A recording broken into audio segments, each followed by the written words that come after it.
Nespor, so I'll be enjoying myself looking around after. So yes, my background originally was in history, and I minored in anthropology and archaeology at YSU. Some of my colleagues were here previously, Professor Delvaux and Ron Madeline. I actually did do an archaeological dig with them in 2008 in the Bahamas, and then I've also done some additional digs in Ohio on the Peter Allen House in Kinsman, and Peter Allen was one of the first surgeons to come to Ohio after the Civil War. And then I've also participated in a global excavation in Jerusalem back in 2010 at a biblical site called Ramat Rahel, and some of those artifacts are in the Dead Sea Scrolls exhibit. So that was a really wonderful experience. So history is my first love. I did not plan on being an attorney, although my mom used to joke when I was younger that she thought I would make a good lawyer. Because I argued and asked why a lot. All of those good things. So, maybe she knew me better than I knew myself back then. But I've been an attorney for almost 7 years now. And I actually have to thank my husband, who's sitting in the back there in that green button-up shirt, who encouraged me to go to law school. My background as a lawyer is in health law and regulatory compliance, but I also did a lot of transactional work in recent years. I've worked on triple-digit million-dollar deals, and I even got to work on a billion-dollar deal that the government, the FTC, got involved in relating to the pharmacy industry when they were doing buying and selling of pharmacy retail stores a couple years ago. That was really interesting, but last year I decided to transition to the nonprofit world. So I currently work as an in-house attorney for a large faith-based nonprofit out of Barberton, Ohio, and currently have the privilege of working on faith-based constitutional protective efforts and legislative reform for healthcare, insurance, and tax law. Most recently, I had the opportunity with my husband to meet both of Ohio's senators and Governor candidate Vivek Ramaswamy, who I think is a wonderful person, and I'm very hopeful for the future of Ohio. And then I also had the privilege of hearing RFK Jr. speak recently at a conference in South Carolina on clinical research efforts that the government is working on for different rare diseases and drugs. My interests, of course, going forward will continue to be ancestry and genetics. That's how I tie my love of history with law. And in my spare time, for fun, I do play the piano. I like to do water rowing. I have a rowing machine, and traveling with my husband and family. And I also have most recently started looking at the ethical use of AI, both as a Christian but also as a professional, and how that's going to impact people in the coming years. So, I know you guys have had some wonderful speakers recently. Hopefully I don't repeat too much, and feel free to fact check me today. I did not put citations on my slides, but most of my research is from the National Park Service and the Ohio Historical Society. So the Ohio Valley. So when we think of the Ohio Valley, I'm sure we all think of where we live here, where we live in proximity to Western Pennsylvania. We do live in a lower geographical area with a lot of fresh natural water resources. But as you can see on this map, the Ohio Valley is actually a much larger region of the country, and it covers approximately 6 to 8 states. But for the purposes of today's presentation, I am going to primarily focus on Ohio with some references to Pennsylvania and West Virginia, and maybe a couple other places. So as you can see on the map, the Ohio River, which is what this basin is comprised of underground, ties into the rivers that flow through Pittsburgh, and then all the way on through down to the Mississippi. So the timeline of events for what I'll cover today, it's going to be challenging. I'm roughly covering some period of time between 1600 and 1900. There's a lot going on in Ohio's history during these 3 centuries. There's a lot of overlapping timelines and a lot of conflict, as I'm sure you all are aware. And some of those are primarily going to focus on Native Americans. When we think of settling Ohio, I think we always think of immigration because that's our most recent history, but I wanted to spend a little bit of extra time today talking about the Native Americans who lived here, some of those tribal wars, and then how those conflicts impacted people who moved here or traveled through Ohio over time. So before Ohio became a state, it was called the Northwest Territory for a pretty significant period of time. But before it was the Northwest Territory, it was actually part of France's territory called New France. So we'll primarily be starting there.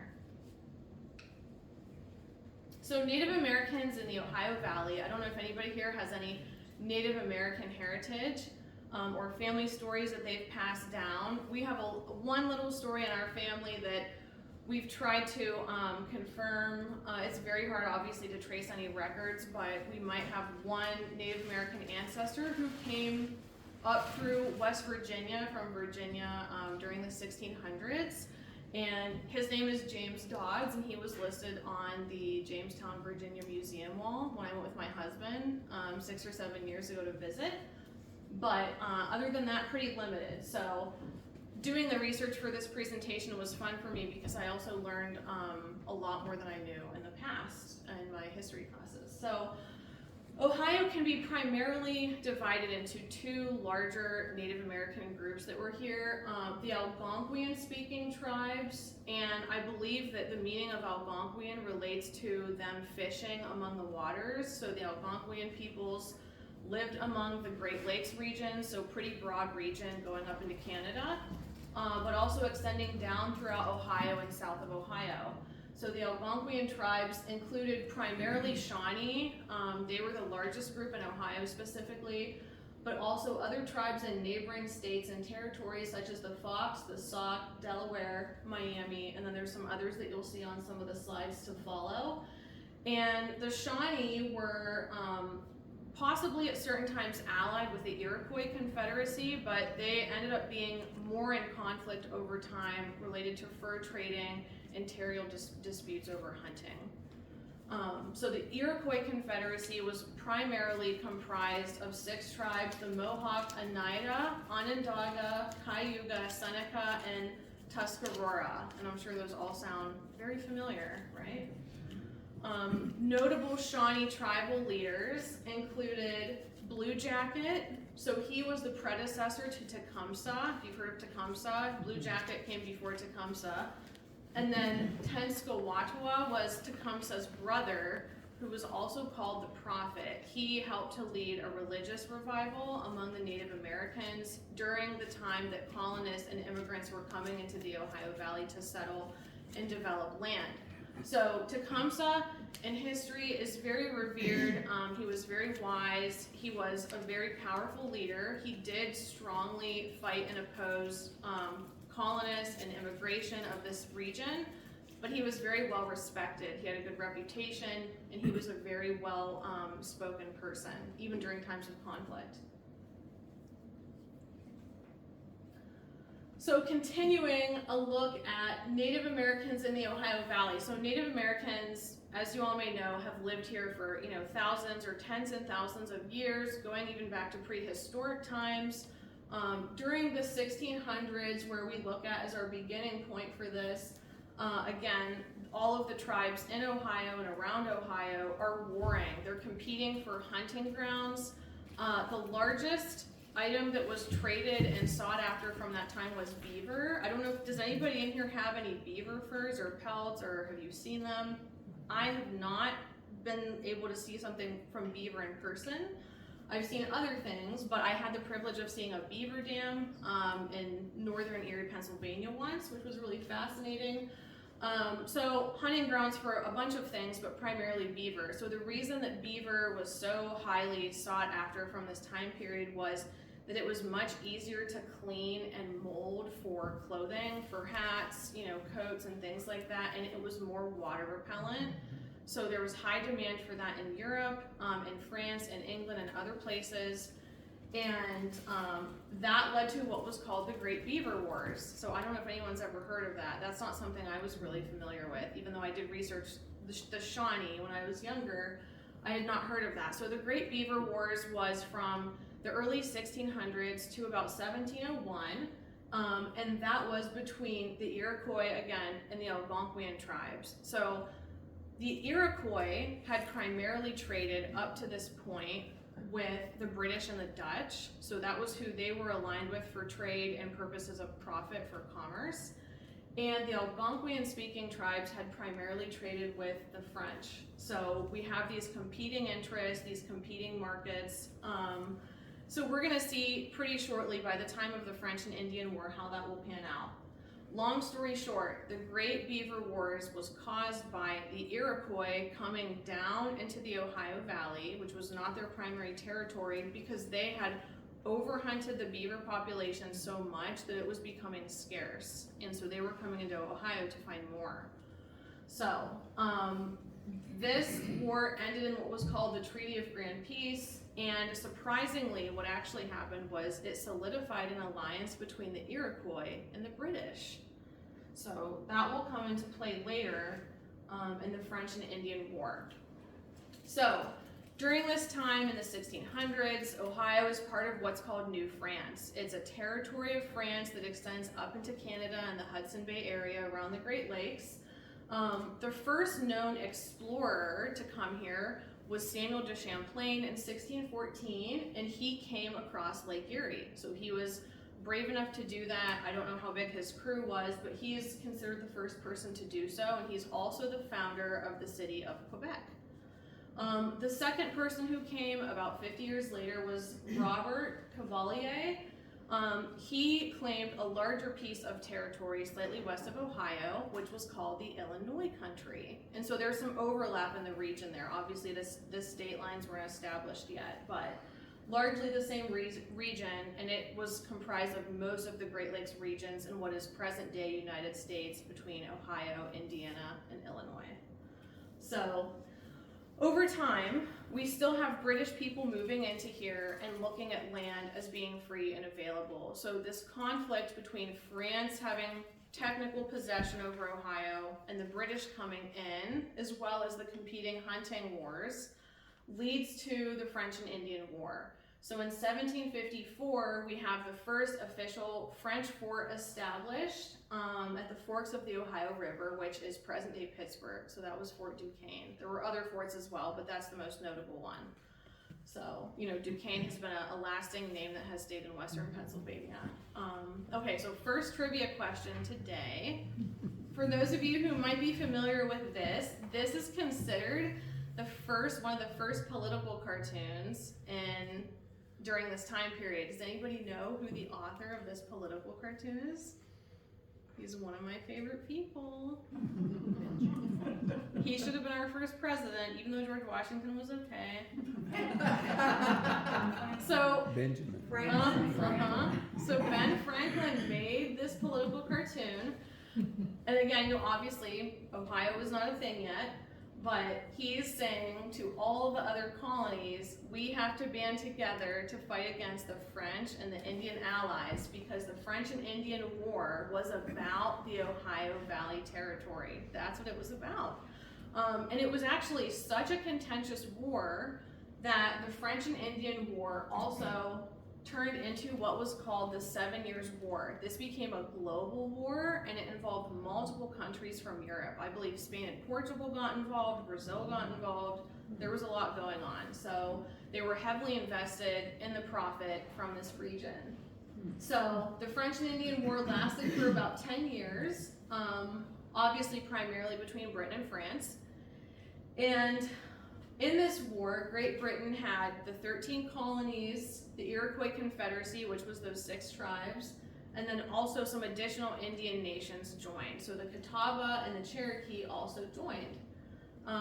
So then we see the culmination of this war over the 10-year period is that Britain is successful. So Britain ends up getting possession of this territory from the first Treaty of Paris in 1763.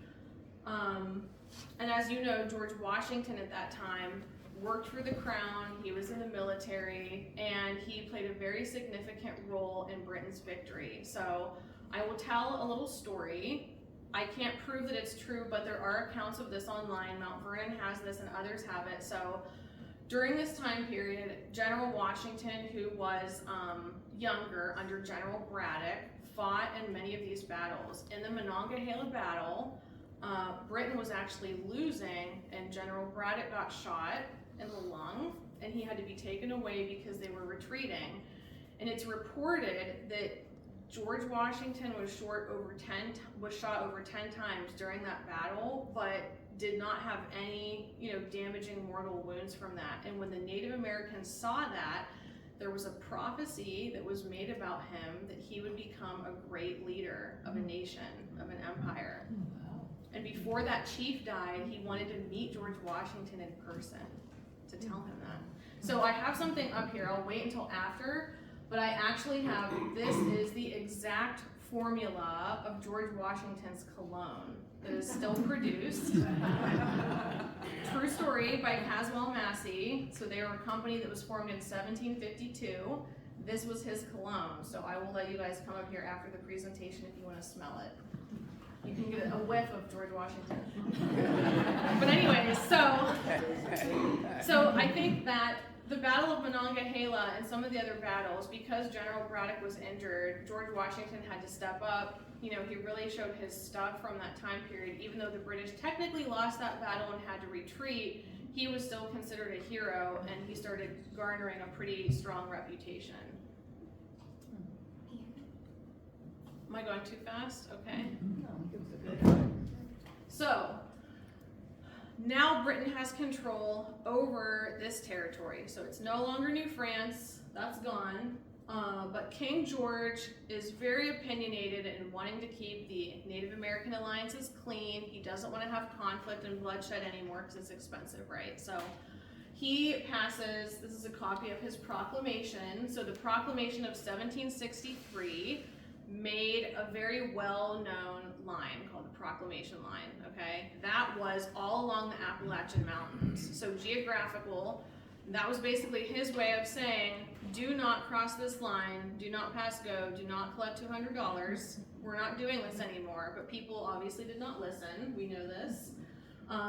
Colonists from this time period, even though this was a very new change in possession, actually considered King George's proclamation to be the first infringement on their rights. So even though they didn't own the land necessarily, and they were still colonies of Great Britain, they viewed this as an infringement on their rights and their autonomy to live their lives and live where they please and travel.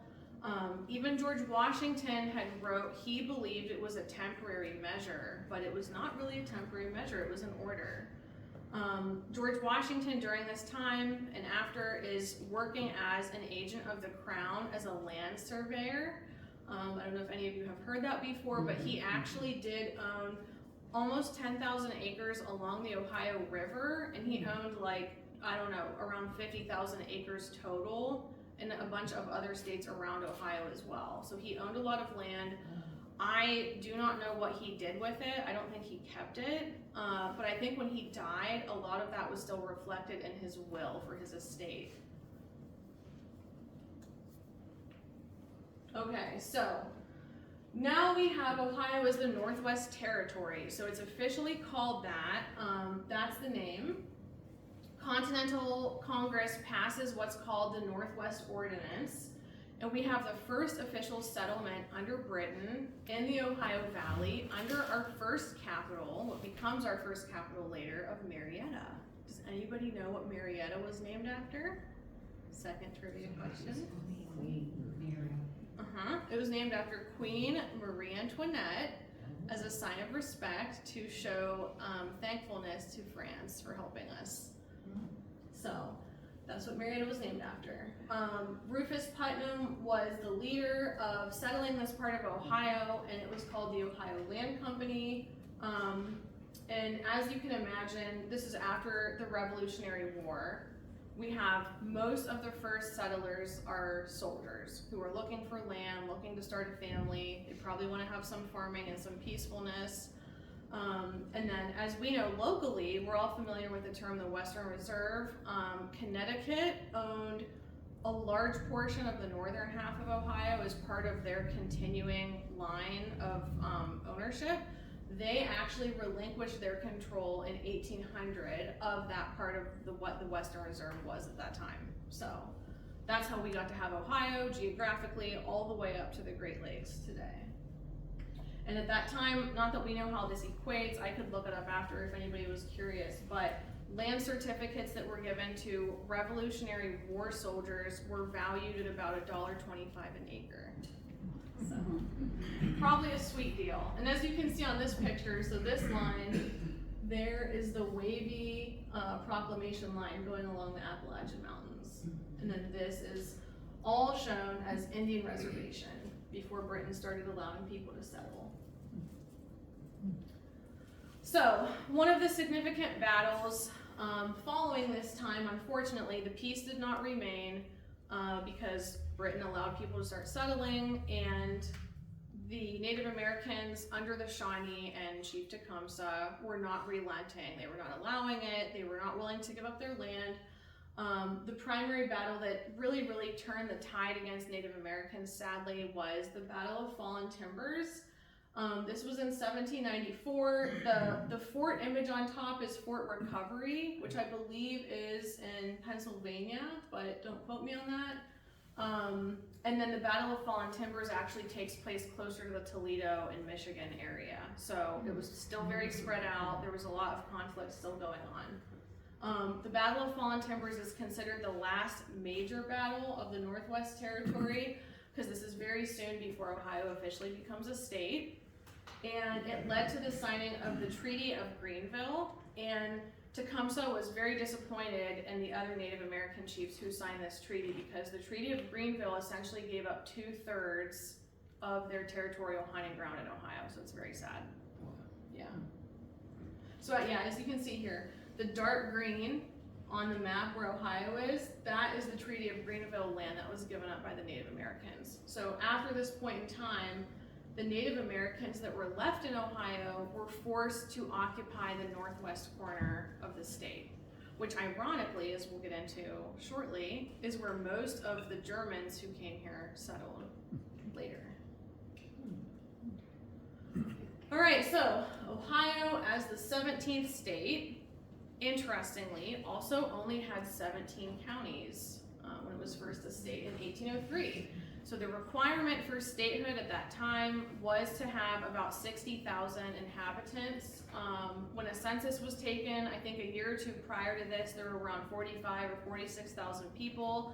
And the assumption from the federal government was that there would be enough people in the coming year and a half to make that 60,000 limit to make it a state. So originally, you can look at this later if you're curious, the top two northeastern counties are just Trumbull County, who is named after Benjamin Trumbull, also another Revolutionary War general, and Columbiana County. So I'm sure you guys know, probably being part of the Historical Society, that Mahoning County did not exist yet, and Columbiana County was pretty large.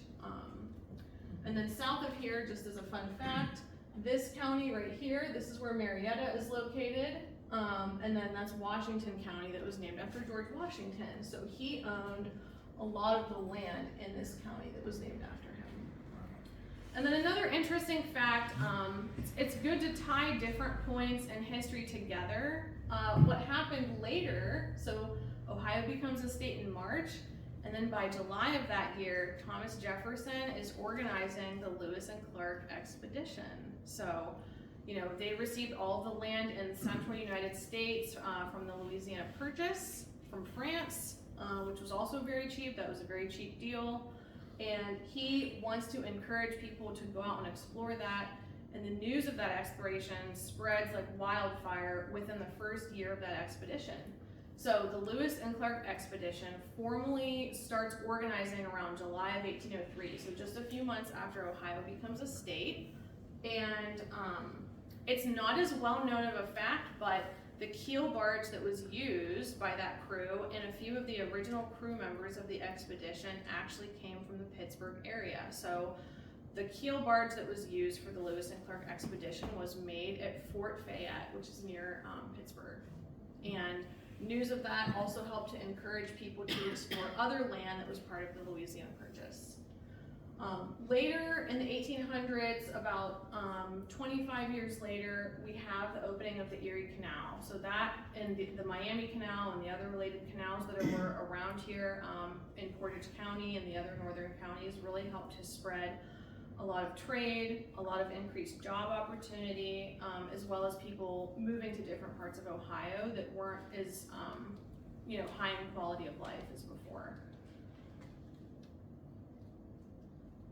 So early waves of immigrants, some of the first waves of immigrants to the Ohio Valley actually come from British colonists who had already been living in Virginia, Connecticut, and New Jersey. They were properly called Yankees at the time. So that started taking place after 1785, pretty close to when the Northwest Ordinance was issued by Britain. They were under the assumption, even though it was incorrect, that most of the Indian warfare had died down, but it really wasn't over yet for like 10 more years. But they came anyways. They were very desperate for land. They were probably tired of living in overcrowded cities. They were not sanitary, and it's possible that because of the influx of people coming to the eastern coast that jobs were becoming more scarce.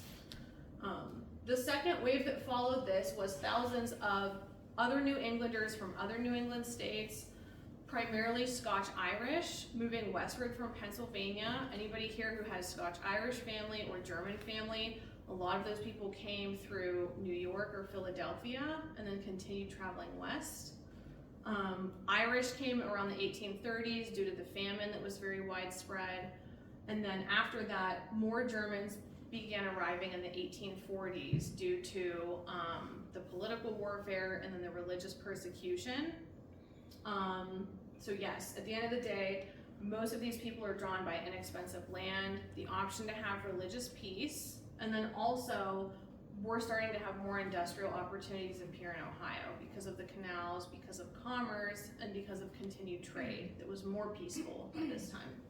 And then this is a picture, for anyone who's been to Columbus, this is the German Village School. So this school was purposefully constructed to help teach German children so that they had German language and related German culture taught to them in that area. And I believe it's still there. A lot of German Village is still there, which is wonderful to see in person.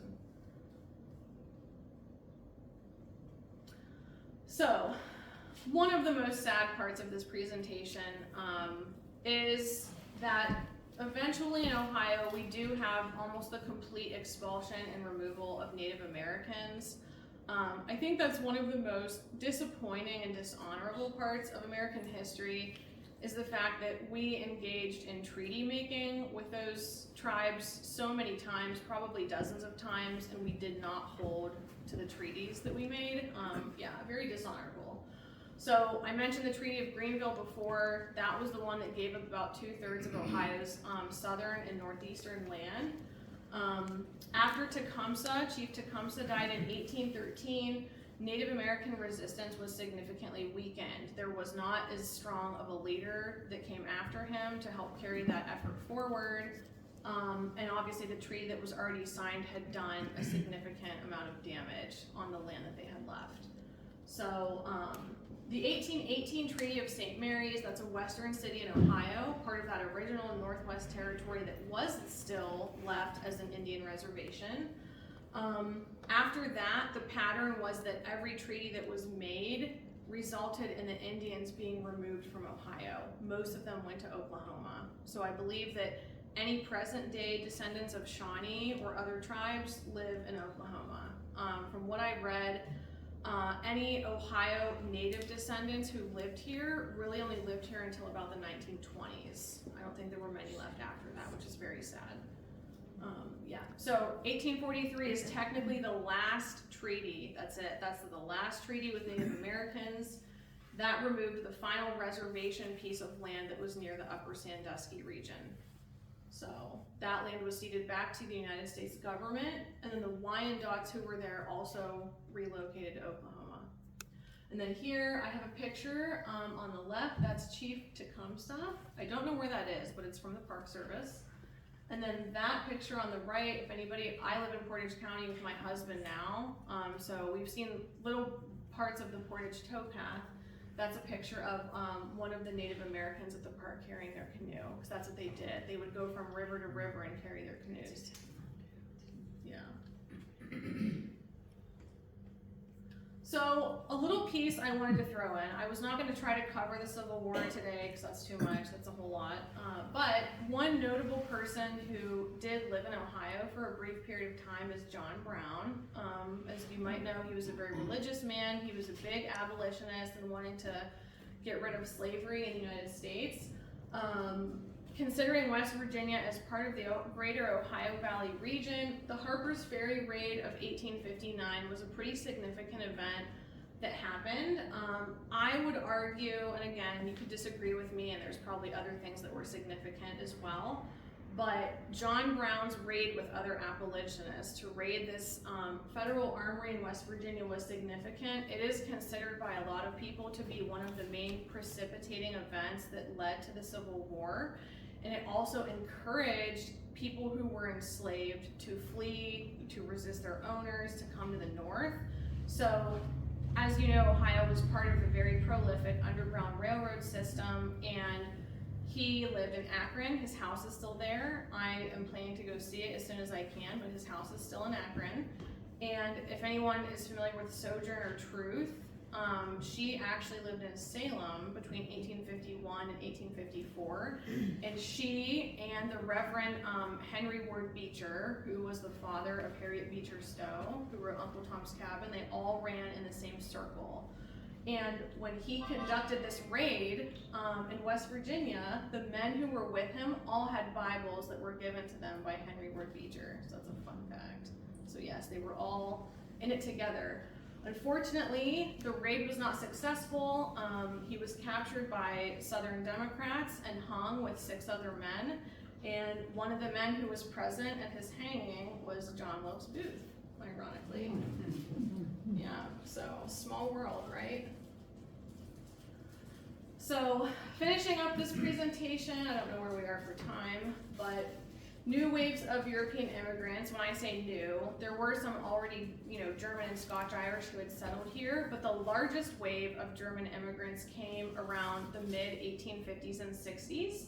By 1860, almost half of all immigrants in Ohio were German. So that's a lot. That's a lot more than I thought. So we have German ancestry on both sides of our family, but one of the things that I find to also be sad, and it's a bit of a scavenger hunt, is that for as much German heritage as we have in Ohio, I feel like we don't have a lot of visibility into the German culture, and as diverse as it was. They're responsible for bringing Amish and a lot of different Protestant religious sects, but in our family, this is again personal example, I don't feel like the cultural heritage was passed down as much as it was with my Eastern European side of the family. So didn't get as much of a sense of like the music and the food and the language or things like that, which I kind of wish we had more of that. So, and this is kind of a situation that could go either way. You could say, maybe there were some people who were ashamed and they didn't want to do that for some reason, or maybe they were proud to assimilate. I don't know. I think you could make an argument either way. But we also see many immigrants now in this time period around the Civil War coming from Southern and Eastern Europe, including Jewish families. That's another scavenger hunt. There are little traces of Jewish ancestry in my family as well. Still trying to figure out where they come from and where we can get records, but it is widely known that a lot of German immigrants were Jewish and either converted their religion or changed their last names. So, interesting. And then today, so I think this is my final slide. So the legacy of immigration today. I think a lot about, obviously, the local influence that we have with the German population, and it's also very unique for this region of the United States. So the map at the bottom shows that most of the Amish and related religious sects that were German descent, or Pennsylvania Dutch, which is a misnomer, Most of them live in Pennsylvania and Ohio and are still there today. So I've heard if you want to know what it was like to be a German farmer in the 17 and 1800s, go to Amish country, because people in Germany don't live like that anymore. So it's very unique, very, very unique. So Pennsylvania Dutch settled here over a 200 period in different waves, a lot of them in Pennsylvania. So they're responsible for bringing Amish culture, Mennonites, similar religious sects. One of the other things that we've tried looking at in our family and we need to research more is the concept of white magic or powwowing. So I don't understand this. So if anybody knows about this, please share. But we've seen a couple examples in our family where people talked about praying, and they intermixed what basically looked like spells with prayers or Bible verses. And so this is part of that culture. So when we see quilts or barn artwork in a lot of Pennsylvania and even parts of Ohio, these are actually protective hexes. And it is also part of the quilting culture that we have. Not for everyone, but for some of them. So yeah, very interesting tradition. I'm not sure where that comes from, but I would love to research it more. And then we see other sects, of course, too. Less common ones like Jehovah's Witnesses. There's a pretty large variety of Protestant religious groups that are German descent. They also have their own language dialect. Fascinating. I don't know any of it, but it's wonderful that they've been able to preserve those traditions as long as they have. The last groups that we see coming from Europe are Italians.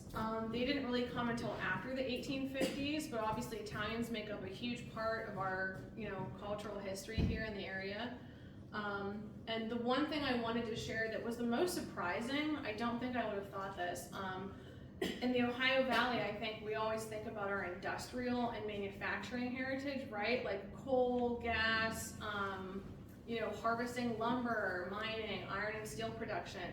But if you look at the census from 1870, so that's after the Civil War is over, almost half of men on the census in Ohio still report that their occupation is farming and planting. Yeah. So we were still a very large agricultural society, which has also been lost, right? We gotta get that back. I feel like we need to get back into that. So, and the cookie table. Can't talk about the heritage without the cookie table. So it's still unique, and if you go to Columbus and meet people who grew up in Columbus or other parts of Ohio, they do not know what it is. So we have to educate them. And that's it. So, and that's me. That's Sequoia National Park. I had the opportunity to go in October last year with my husband, and that's one of the small trees that I'm touching that got hit by lightning. And it burnt the whole inside of the tree, and they just keep growing because they're like a wonderful, powerful species of tree. Fascinating. So I wanted to show you guys that one. But if you have any questions, comments, thoughts, anything from your own family history you'd like to share, we'd love to hear it.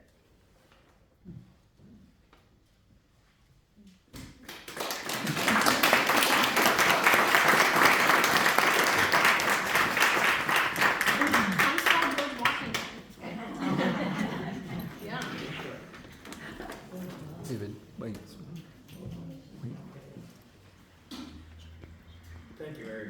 You're welcome.